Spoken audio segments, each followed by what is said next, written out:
Les ancêtres avaient crié la liberté au monde. Mais aujourd'hui, le silence semble avoir envahi la République.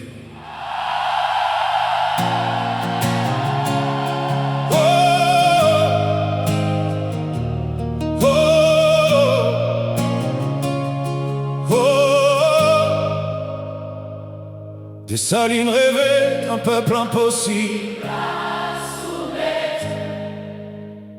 une nation capable de protéger sa dignité, coûte que coûte.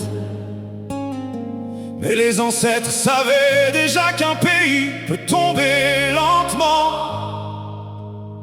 quand la peur commence à remplacer la conscience collective.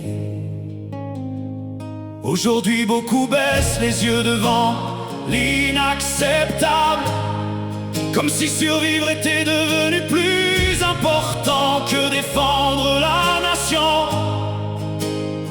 Les discours parlent encore de changement et de stabilité, pendant que les rues apprennent chaque nuit le langage des armes, et pendant que les anciens parlaient de courage, le peuple commence à apprendre le prix du silence. Les traîtres aiment le silence. Pendant que la peur gouverne les rues, les ancêtres avaient crié la liberté. Pourquoi le peuple apprend-il à se taire?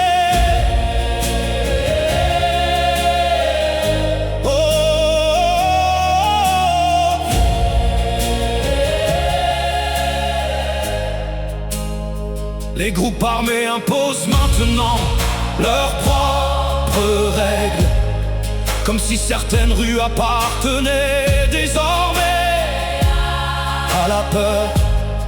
À la tombée du soir, les maisons ferment leurs fenêtres et les familles apprennent à reconnaître les tirs avant les chansons. L'aéroport ressemble à une blessure qu'on évite d'expliquer, un espace stratégique entouré d'incertitudes et de tensions. Pendant que des regards étrangers surveillent les accès, le peuple cherche encore des réponses dans le silence officiel. Et quand une nation cesse de parler franchement à ses enfants, la confiance commence lentement à mourir. Les traîtres aiment le silence, pendant que la peur gouverne les rues. Les ancêtres avaient crié la liberté. Pourquoi le peuple apprend-il à se taire? Une mère serre son enfant pendant qu'au loin résonnent les sirènes. Elle ne demande plus la richesse, seulement la paix pour respirer. Des jeunes quittent le pays avec leurs rêves dans une valise, comme si l'avenir avait déjà abandonné la République avant eux. Le drapeau flotte encore dans le vent, mais le cœur du peuple devient lourd de fatigue et d'incertitude. Et quelque part dans cette terre libérée par les ancêtres, leur voix semble encore traverser la nuit. Une nation ne meurt pas seulement sous les armes, elle meurt aussi quand ses propres enfants se taisent trop longtemps.